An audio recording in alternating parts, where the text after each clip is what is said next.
اللہ اللہ اللہ الحمد للہ وکفا وسلام علی عبادہ الذین اصطفى اما بعد فاعوذ باللہ من الشیطان الرجیم بسم اللہ الرحمن الرحیم یا ایہا الذین آمنوا کتب علیکم الصیام کما کتب علی الذین من قبلکم لعلکم تتقون۔ اللہ رب العزت نے اس آیت میں روزے کے مقاصد، روزے کا مقصد بیان کیا ہے۔ کیا ایمان والو تم روزے رکھو، تم سے پہلے بھی فرض کیے گئے تھے تاکہ تمہیں گھبراہٹ نہ ہو کہ کیسے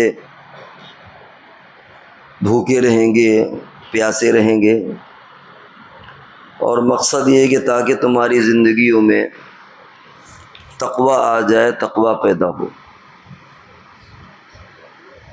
تقوی کے دو مفہوم آتے ہیں۔ ایک تو تقوی کا مطلب ہوتا ہے وقایتن، یعنی ڈرنا، بلکہ یوں کہہ لیجیے احتیاط کرنا، لحاظ کرنا، احتیاط کرنا، بچنا کسی چیز سے۔ اور دوسرے تقوی کے معنی آتے ہیں خوف، خشیت، اللہ کا ڈر۔ یہ دونوں چیزیں تقوی کے مفہوم میں شامل ہیں۔ اس کی جب مزید وضاحت آپ کریں تو قرآن پاک میں سورہ بقرہ کی ابتدائی آیات میں اللہ تعالیٰ نے متقیوں کی کچھ صفات بیان کی ہیں کہ جب تقوی دل میں آتا ہے تو زندگی میں کیا تبدیلی پیدا ہوتی ہے۔ الف لام میم ذالک الکتاب لا ریب فیہ ھدی للمتقین، یہ قرآن ہدایت ہے متقیوں کے لیے، اور متقیوں کی تین علامتیں ہیں۔ خود اگلی آیت میں فرمایا الذین یؤمنون بالغیب، متقیوں کی ایک علامت تو یہ ہے کہ وہ غیب پر ایمان لاتے ہیں، بن دیکھی چیزوں پر، جیسے جنت ہے، جہنم ہے، آخرت ہے، وہ چیزیں جو ہماری نظروں سے اوجھل ہیں صرف اس لیے کہ اللہ کا حکم ہے، رسول اللہ صلی اللہ علیہ وسلم نے ان چیزوں کی طرف نشاندہی کی، ان کو بتایا، وہ ہمارا عقیدہ ہے۔ تو فرمایا کہ غیب پر ایمان لاتے ہیں۔ اور دوسری چیز فرمایا کہ وَيُقِيمُونَ الصَّلَاةَ، نمازوں کا اہتمام کرتے ہیں۔ نماز پڑھنا اور قائم کرنا دونوں میں فرق یہ ہے کہ عربی میں پڑھنا تو بس ایسے ہی سرسری ہو جاتا ہے، جیسے آپ قرآن پڑھتے ہیں، کوئی کتاب پڑھتے ہیں۔ ہم لوگ اردو میں اگرچہ کہتے ہیں نماز پڑھنے جا رہے ہیں، لیکن عربی میں جو لفظ استعمال ہوا ہے اقامت صلاۃ،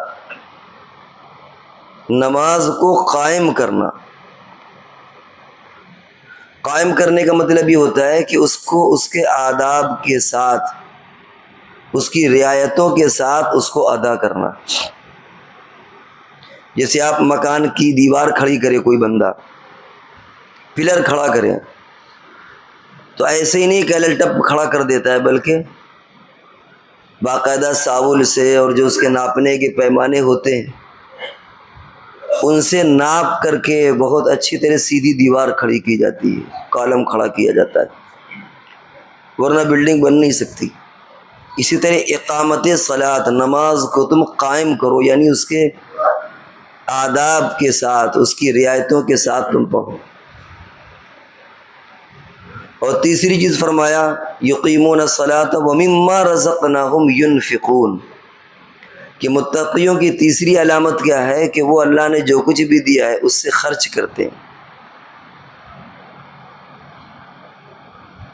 آگے اور بھی اس کی وضاحت ہے، لیکن یہ تین بنیادی چیزیں ہیں تقوی کی۔ گویا ایک میں تو عقیدہ آ گیا یؤمنون بالغیب میں، اور دوسرے جز میں اللہ کا حق، نماز اور اس طرح کی جو عبادتیں، اور تیسرے جز میں بندوں کے حقوق، انفاق فی سبیل اللہ، جب آدمی خرچ کرتا ہے تو اس میں فائدہ بندوں کا ہوتا ہے، وہ زکوٰۃ کی شکل ہو، خیرات کی شکل ہو۔ تو تقوی کی یہ 3 بنیادیں ہیں۔ اگر ان 3 بنیادوں میں سے کچھ کمی ہے تو اس کا مطلب ہے کہ اس کے تقوی کے اندر کمی ہے، وہ صحیح معنوں میں متقی بندہ نہیں ہے۔ مثال کے طور پر یؤمنون بالغیب، غیب پر ایمان لانا۔ اب اگر واقعتاً ایمان ہوگا ہمیں تو ہماری زندگی کا رخ کچھ اور ہوگا، زندگی گزارنے کا انداز کچھ اور ہوگا۔ اور اگر ایسا نہیں ہے بس صرف سنی سنائی باتوں پر یا بس آدھا ادھورا یقین ہے تو پھر وہ بات نہیں ہوگی۔ تقوی کے مفہوم میں یہ چیز بھی شامل ہے کہ آدمی کچھ جائز چیزوں سے بھی احتیاط کرتا ہے، تب کہیں جا کر کے وہ ناجائز چیزوں سے بچتا ہے۔ اس کو حضرت عمر رضی اللہ تعالیٰ عنہ کی ایک حدیث سے سمجھا جا سکتا ہے۔ حضرت عمر رضی اللہ تعالیٰ عنہ حضرت ابی بن کعب سے پوچھا کہ تقوی کا کیا مطلب سمجھتے ہو؟ انہوں نے فرمایا، اے امیر المؤمنین، کبھی آپ کا گزر جنگل میں ایسی جگہ سے ہوا ہے جہاں راستے میں اگل بگل جھاڑیاں ہوں، کانٹوں کے درخت ہوں، کانٹوں کی جھاڑیاں ہیں، تو کیسے آپ گزرتے ہیں؟ فرمایا کہ چاروں طرف نگاہ رکھتے ہوئے اپنے کپڑوں کو سمیٹ کر کے گزرتے ہیں، کیونکہ ذرا سا آپ بے احتیاط ہوئے تو آپ کا کپڑا الجھ جائے گا، کانٹوں سے کپڑا پھٹ جائے گا، سطر کھل جائے گا۔ اسی طریقے سے زندگی جو گزارنا ہے وہ یہ کہ گناہوں سے بچتے ہوئے آدمی زندگی گزارے، اور اس کے لیے بہت سی جائز چیزیں بھی آدمی کو چھوڑنا پڑتی ہیں تاکہ بارڈر تک نہ پہنچے، کیونکہ کبھی اگر بارڈر پر پہنچ جائے گا تو کسی بھی وقت وہ بارڈر کو کراس کر سکتا ہے، دوسری سمت میں جا سکتا ہے جو ناجائز کا دائرہ ہے۔ تو تقوی کے مفہوم میں یہ بات ہے کہ آدمی حلال چیزوں سے بھی کبھی کبھی بچتا ہے احتیاطاً، تاکہ حرام چیزوں سے بچنا آسان ہو جائے اس کے لیے۔ تو اگر واقعتاً آخرت کا یقین ہو تو پھر زندگی کا انداز الگ ہوتا ہے۔ مثال کے طور پر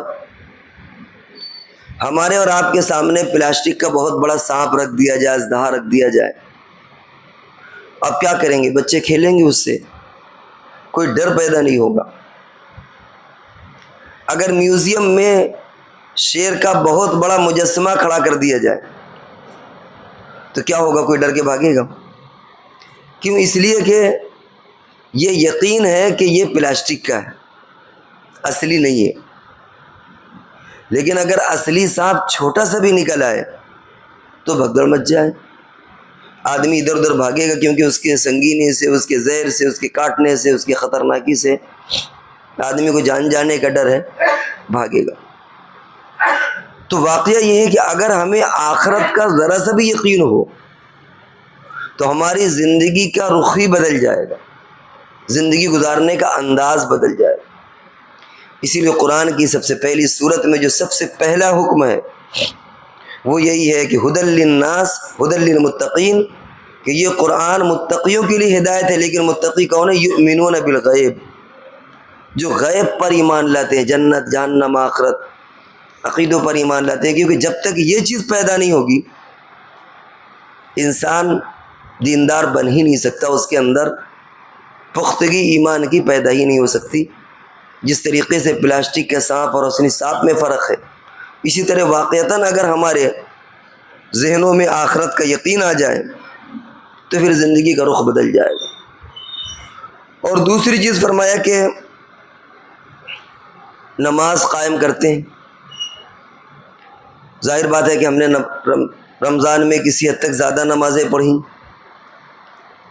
اللہ تبارک و تعالیٰ اپنے بندوں پر فخر بھی کرتے ہیں، کیونکہ جب بندوں کے پیدا کرنے کا ارادہ ہوا تو فرشتوں نے اعتراض کیا تھا کہ اللہ ایسی مخلوق پیدا کریں گے جو خون خرابہ کرے گی، یہ کرے گی یا وہ کرے گی.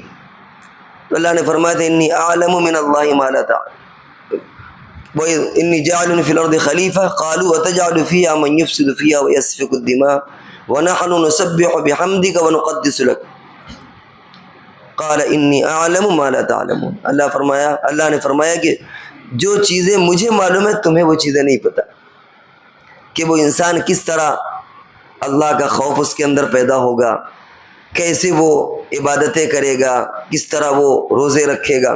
تو گویا اللہ تبارک و تعالیٰ اپنے بندوں پر فخر کرتے، یا اپنے بندوں کے لیے فخر کرتے فرشتوں پر، کہ دیکھو جن انسانوں کے بارے میں تم نے اعتراض کیا تھا ان کا معاملہ دیکھو اس طرح کا ہے، کیسے وہ میری عبادت کرتے ہیں، کیسے ریاضت کرتے ہیں. اس سے حقوق اللہ آ گئے. اور وَمِمَّا رَزَقْنَاهُمْ يُنْفِقُونَ، اس میں اللہ کے راستے میں خرچ کرنا آ گیا. کبھی خرچ کرنا زکوٰۃ کی شکل میں ہوتا ہے، کبھی خیرات کی شکل میں ہوتا ہے. تو گویا دل کی دنیا بدل جاتی ہے. پہلی شکل میں جب ایمان بالغیب پیدا ہوگا تو انسان بدل جائے گا، دل بدل جائے گا، دماغ بدل جائے گا، انسان کی زندگی گزارنے کا انداز بدل جائے گا. اور دوسرے میں حقوق اللہ آ گئے جو اللہ کے حق ہے، وہ نماز چونکہ سب سے اہم ہے، اس کے ساتھ روزہ بھی اور حج بھی اور دیگر عبادتیں بھی آ جاتی ہیں. اور تیسرا حکم جو فرمایا وہ حق العباد کے تعلق سے، کہ انفاق فی سبیل اللہ، جب بندہ خرچ کرتا ہے تو بندے کی ضروریات پوری ہوتی ہیں. جن کو اللہ نے دیا ہے وہ مسئلہ کہ بھائی صاحب نصاب ہے 2.5% نکالے، وہ زکوٰۃ کی ایک الگ مصارف ہے. اب ہمارے لیے ایک اہم سوچنے کا ایک پہلو یہ ہوتا ہے، خاص طور سے رمضان جب ختم ہونے لگتا ہے، کہ ہم اللہ کے بندے ہیں یا رمضان کے بندے ہیں. اس کی مزید تشریح یہ ہے کہ رمضان گزرنے کے بعد ہماری زندگی بدل جاتی ہے. اس کا مطلب یہ ہوا کہ ہم اللہ کے بندے نہیں، ہم رمضان کے بندے تھے. جب تک رمضان تھا رمضان کی رعایت کی، اور جب رمضان ختم ہو گیا تو ہماری زندگی میں تبدیلی آ گئی. تو ہم نے اللہ کی رعایت نہیں کی، ہم نے رمضان کی رعایت کی. رسول اللہ صلی اللہ علیہ وسلم کی جب وفات ہوئی، صحابہ کرام کی حالت بڑی عجیب و غریب تھی. بعض صحابہ کو یقین ہی نہیں ہو رہا تھا کہ آپ کی وفات ہو گئی. چنانچہ حضرت عثمان غنی رضی اللہ تعالیٰ عنہ گمسم میں الگ بیٹھے تھے، اور حضرت عمر رضی اللہ تعالیٰ عنہ کا حال تو یہ تھا کہ فرمایا کہ اگر کسی نے کہا کہ انتقال ہو گیا تو بس میری تلوار اور اس کی گردن. بہرحال ایسے وقت میں حضرت صدیق اکبر رضی اللہ تعالیٰ عنہ نے سب کو سنبھالا اور قرآن کی ایک آیت پڑھی، وَمَا مُحَمَّدٌ إِلَّا رَسُولٌ قَدْ خَلَتْ مِن قَبْلِهِ الرُّسُلُ أَفَإِن مَّاتَ أَوْ قُتِلَ انقلبتم عَلَىٰ أَعْقَابِكُمْ، کہ محمد صلی اللہ علیہ وسلم وہ اللہ کے رسول ہیں، خدا نہیں ہے. اور اگر کیا آپ کی وفات ہو جائے گی تو تم الٹے قدم دین اسلام سے واپس چلے جاؤ گے. اس کا مطلب تو یہ ہوا کہ تم رسول کی خالی بندے تھے، اللہ کے بندے نہیں ہو. کیونکہ اگر اللہ کے بندے ہوتے تو حی لا یموت، وہ زندہ، اسے کبھی موت نہیں آئے گی. اگر تم اللہ کے لیے عبادت کرتے تھے، اللہ کے لیے زندہ تھے، اللہ کے لیے مرو گے، تو حضور علیہ الصلوۃ والسلام کی وفات کے بعد تمہارے اندر یہ تبدیلی کیسے آ گئی؟ کیا تم پھر اپنے دوسرے مذہب پر واپس چلے جاؤ گے؟ تو صحابہ کرام کے اندر ایک بیداری پیدا ہوئی، اور حضرت صدیق اکبر رضی اللہ تعالیٰ عنہ نے سنبھالا سب کو. یہ سمجھانے کے لیے کچھ ایسے ہی لگتا ہے کہ جیسا رمضان کا مہینہ آیا، ہماری زندگی کے اندر تبدیلی پیدا ہو گئی. ہم نے اپنے آپ کو کچھ سدھارنے کی کوشش کی، اور جہاں رمضان دھیرے دھیرے گزرا، اور آخری اشرا جو سب سے زیادہ کارآمد ہوتا ہے، اسی میں زیادہ خریداری، زیادہ بے احتیاطی، زیادہ جو جوش اور خروش ہوتا ہے اس میں کمی آنا شروع ہو جاتی. اور یہاں جس دن رمضان ختم ہوا، بس ہم جس زندگی میں تھے اسی میں پلٹ کر کے چلے گئے. اس کا مطلب یہ ہوا کہ ہم خدا کے بندے نہیں تھے. اگر اللہ کے بندے ہوتے تو اللہ تو رمضان کے بعد بھی موجود ہے. اگر ہم اللہ کے لیے عبادت کرتے تو اس کا حکم تو رمضان کے بعد بھی موجود ہے. یہ کیا کہ جب تک رمضان تھا ہماری زندگی الگ تھی، اور جہاں رمضان گزرا تو ہماری زندگی الگ ہو گئی۔ اس کا مطلب ہے کہ ہم نے رمضان کی رعایت کی، خدا کی رعایت نہیں کی، اللہ کی رعایت نہیں کی۔ تو بھائی ہمیں اللہ کا بندہ بننے کی ضرورت ہے۔ اب تو ٹاکیجوں کا رواج کم ہو گیا ہے، فلمیں آدمی کے موبائل اور ہاتھ پر آ گئی ہیں، ورنہ جب تک موبائل کا اتنا دور دورہ نہیں تھا، اس دن عید والے دن جتنے سنیما ہال ہوتے تھے وہ فل ہوتے تھے، ویٹنگ ہوتی تھی۔ کیوں؟ اس لیے کہ سارے لوگ فلم دیکھنے کے لیے وہاں جاتے تھے، انتظار کرتے تھے کہ بس عید کی نماز پڑھ کے پہلا شو، دوسرا شو، تیسرا شو کس طرح طے کرنا، اور راستے میں جام لگ جاتا تھا، اور باقاعدہ اسی سفید لباس۔ اور چنانچہ کچھ سالوں پہلے جاجموں سے آنا ہوا تو دیکھا مال روڈ پر جام لگا ہوا۔ خیال یہ ہوا کہ کسی کا جنازہ ہو گیا ہے کیا، کوئی بڑے آدمی کا، کہ سارے لوگ جنازے میں آئے کرتا پیجامہ اور اسی انداز میں پل کے پاس۔ پھر محسوس ہوا کہ کوئی کیا پرامن احتجاج ہے کیا، کئی چیزیں خیال میں آئیں۔ بعد میں جو ایک صاحب اور تھے انہوں نے کہا کہ اصل میں آج عید کا دن اور یہاں کئی ٹاکیجیں ہیں، مسلمانوں کے اس وجود سے وہ ٹاکیجیں آج لہلہا رہی ہیں، آج ان کے اندر باغ و بہار آ گئی ہے، کیونکہ عید کی نماز کے بعد سے جو 3 بجے تک شو شروع ہوا ہے وہ 12 بجے رات تک ہاؤس فل ہے اور یہاں جام لگا ہوا ہے۔ تو اب آپ بتائیے کہ یہ کس کے بندے ہیں؟ یہ اللہ کے بندے ہیں یا رمضان کے بندے ہیں؟ کہ یہاں رمضان کا چاند نکلا، یعنی رمضان کا مہینہ ختم ہوا، عید کا چاند نکلا، اور ہماری زندگی میں زبردست دوسرے قسم کی تبدیلی پیدا ہو گئی۔ مکہ میں ایک عورت تھی، اس کے عقل میں تھوڑی سی کمی تھی، اس کا کام یہ تھا کہ دن بھر وہ سوت کاٹتی تھی۔ پہلے جو مشینوں کا رواج نہیں تھا تو لوگ سن ہے، کپاس ہے، ہاتھ کے ذریعے سے ستلی تاگے ہاتھ کے ذریعے سے بنتے تھے اس کو، اور اس کے بعد رات میں بیٹھ کر کے اس کو پورا کھول دیتی تھی۔ جو لوگ دیہاتوں کے رہنے والے ہیں 50-60 سال کے ہوں گے، ان کو اپنا بچپن یاد ہوگا کہ بہت سارے لوگ بکریاں چرا رہے ہیں اور وہ اس میں سوت کاٹ رہے ہیں، اپنے دوسرے کام میں سوت کاٹ رہے ہیں، سن کا سوت کاٹا جاتا تھا۔ تو وہ عورت دن بھر تو سوت کاٹتی اور رات میں اس کو کھول دیتی تھی، ظاہر بات ہے ساری محنت کو اس نے ضائع کر دیا۔ اللہ تعالیٰ فرماتے ہیں وَلَا تَكُونُوا كَالَّتِي نَقَضَتْ غَزْلَهَا مِن بَعْدِ قُوَّةٍ أَنْكَاثًا۔ تم اس باولی عورت کی طرح کیسے ہو جاتے ہو، کیسے ہوگے؟ مت ہونا تم ایسا کہ جو عورت دن بھر تو سوت کاٹے اور رات میں اس کو کھول دے، ظاہر بات ہے کہ اپنی محنت کو وہ ضائع کر رہی ہے۔ ایسے تم مت ہونا کہ تم اللہ سے کوئی معاہدہ کرو، اس کے بعد معاہدے کو توڑ دو۔ ظاہر بات ہے کہ رمضان آیا، ہم نے کچھ معاہدے کیے، کچھ دل میں عزم کیے، کچھ تمنائیں کی، اور جہاں رمضان ختم ہوا اور عید کا چاند ہم نے دیکھا، پھر اسی ڈرے پر چلے گئے اور حماقت کرنے لگے۔ اور یاد رکھیے کہ کوئی بھی گناہ کے چھوڑنے کی قدر و قیمت اس وقت ہوتی ہے جب کہ ہمیشہ چھوڑنے کی نیت کی جائے۔ کسی بھی عبادت کے کرنے کی قدر و قیمت اس وقت ہوتی ہے جب کہ آپ کے دل کے اندر یہ جذبہ ہو کہ ہم ہمیشہ اس کو کریں گے۔